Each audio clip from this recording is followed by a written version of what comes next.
Hello বন্ধুরা, তোমরা দেখছো তোমাদের প্রিয় ইউটিউব চ্যানেল টার্গেট কাকি ডাব্লিউবিপি। আমি সুদীপ্ত।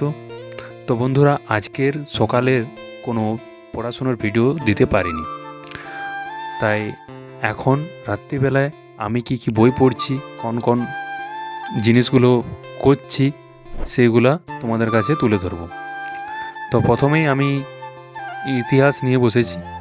ইতিহাসের বৈদিক সভ্যতাটা আমি পুরোটাই পড়ব একটি বই থেকে, জিকে চ্যালেঞ্জার বইটির নাম।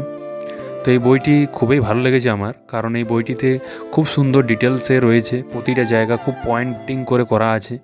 যেমন এখানে দেখতে পাচ্ছ নলেজ প্লাস বলে একটা জায়গা, সেই জায়গাটার মধ্যে খুব সুন্দর সুন্দর করে করা আছে, প্রতিটা জায়গা খুব ডিটেলসে করা আছে। ওয়ান লাইনের বেশ সুন্দর কোশ্চেনগুলো নলেজ প্লাস বলে একটা জায়গা আছে, ওই জায়গাটায় পয়েন্ট করে দেওয়া রয়েছে, সেই জন্য এই বইটা আমার খুব পছন্দ হয়েছে। তাই এই বইটা থেকে আজকে বৈদিক সভ্যতাটা সম্পূর্ণরূপে আমি রিভাইজ করে নিচ্ছি। তো তোমরা অবশ্যই ভিডিওটা দেখতে থাকো। তো বন্ধুরা, এই মুহূর্তে আমি বিভিন্ন রাজ্যের চিত্রকলা মানে স্ট্যাটিক জিকের পার্টগুলো আমি পড়ব। যেমন বিভিন্ন রাজ্যের নৃত্য, চিত্রকলা, নাচ, জনপ্রিয় নৃত্যশিল্পী, এগুলো আমি কিন্তু নিজের হাতে নোটস বানিয়েছি। এখানে বিভিন্ন ঘরানার সাথে যুক্ত ব্যক্তি, বাদ্যযন্ত্র তাদের সাথে যুক্ত ব্যক্তি, এগুলোও আজকে আমি রিভাইজ করে নেব। তো এগুলো আমার সম্পূর্ণ নিজের হাতের তৈরি নোটস, তোমরা দেখতেই পাচ্ছ। যেমন খেলাধুলার ব্যবহৃত শব্দ, এগুলো সমস্ত কিছুই আজকে রিভাইজ করব, এই বিভিন্ন রাজ্যের নৃত্যর থেকে বিভিন্ন খেলায় ব্যবহৃত শব্দ পর্যন্ত। তো বন্ধুরা, এই মুহূর্তে আমি ওই যে বললাম যে স্ট্যাটিক জিকে পার্টগুলো এই মুহূর্তে আমি সম্পূর্ণরূপে রিভাইজ করে নিচ্ছি। তো তোমরা দেখতে থাকো ভিডিওটি।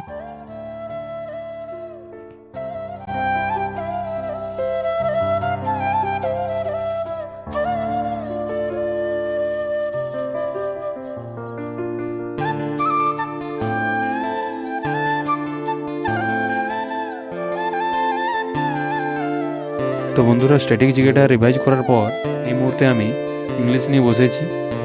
ইংলিশে আজকে ওই অ্যাপ্রোপ্রিয়েট প্রিপোজিশনগুলোই পড়ব, কারণ আগের দিন 50টা অ্যাপ্রোপ্রিয়েট প্রিপোজিশন আমি রিভাইজ করেছিলাম। তো আজকে আরও 20টি অ্যাপ্রোপ্রিয়েট প্রিপোজিশন রিভাইজ করব। তো বন্ধুরা, তোমরা ভিডিওটি দেখতে থাকো।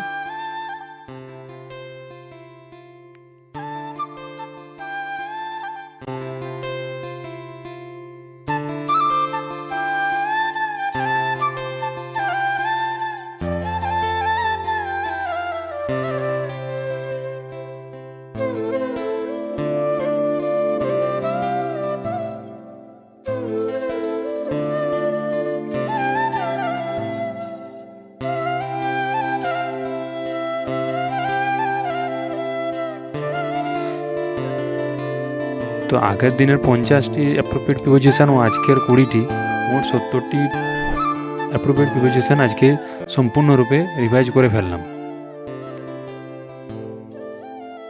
তো বন্ধুরা, এই মুহূর্তে রাতের খাওয়া দাওয়া সেরে নিয়ে আমি রিজনিং নিয়ে বসেছি।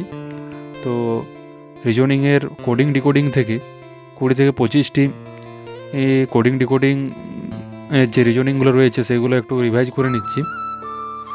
তো এখন আমি ওই কোডিং ডিকোডিংয়ের যে কতগুলো জায়গা রয়েছে সেগুলো এই মুহূর্তে আমি করে নিচ্ছি।